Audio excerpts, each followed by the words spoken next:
ఇక్కడ పడేస్తావేంటి?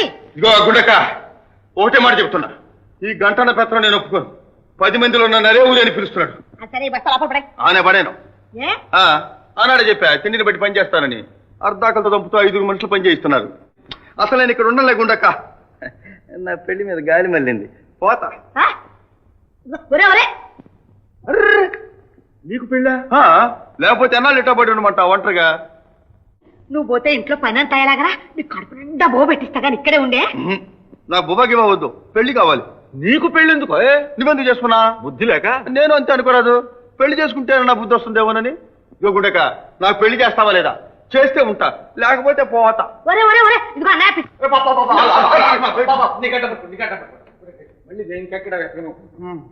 గుండక, మరి పెళ్లి చేస్తావా? అలాగే చేస్తాలే. అన్నయ్య వీడికో పిల్లని చూడు. వీడికి ఎవడిస్తాడు పిల్లని? ఏ నీకంటే ఎదవనా నేను? నీకు ఇచ్చిన నాకెందుకు ఎవడు అంట? ఇదిగో గుండక, నాకు పెళ్లి చేసావంటే డోలీ కట్టుకుని తిరుపతి కొండ మీద మోసిపోతా. తిరుపతికి డోలు ఎందుకు లేవా? బస్సులు ఉన్నాయి. అరే బస్సులు అంటే మోసం రాదయా? ఏం గుండక, పెళ్లి చేస్తావా? అలాగే. నిజంగా? భలే భలే.